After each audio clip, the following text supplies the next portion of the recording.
Hi, everybody. I just wanted to take a minute and kind of review our Google Classroom because I've added some new things into it and I want to make sure that everybody is aware that they are there and can access them when they want to. So here's our Google Classroom. I've actually added um, two new topics over here on the side of Google Classroom. You see today, which is all your assignments for that day, past assignments. If you missed something, you can go back to these past assignments and find it. Logins and info, really important. If you're ever not sure what your password or username is for any of the websites that we use, and there are quite a few, so it's totally understandable if you can't remember one. This is where you're going to find all the login and info for all of the websites that we use: IXL, RazKids, Imagine Learning, Letterland, all there. So two of the new topics that I have included in our classroom are this extra practice topic and these helpful hints topic. So the first one I want to talk about is the extra practice. These are totally optional. They are optional. They are not required. This is just for some feedback that I received at conferences that some friends would like some extra practice. So I am providing some additional practice if you feel like your child can use a little bit of extra work. So the first one down here is the sight word practice. This is a great place to come if you ever want to find our sight word flashcards. That is linked here, and our sight words chant and cheers. This just gives you some suggestions on how to practice those sight words in fun ways with your child. And then I have added two other things. This magnetic letter website is a great way for you to play some games that we would normally be playing in the classroom, like Mix and Fix and What's Missing.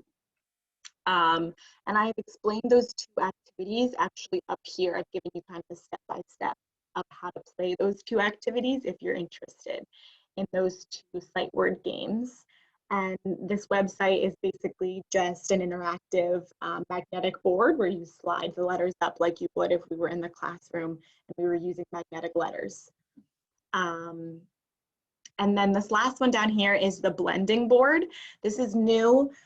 This is to help your child practice tapping out and stretching out those CVC words.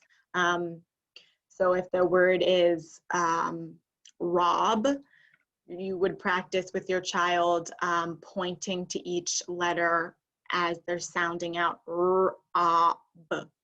And this is a Google slide that actually has your child clicking on the letters as they're sounding out each letter sound. So that's a really great resource as well if you want to practice that for your child.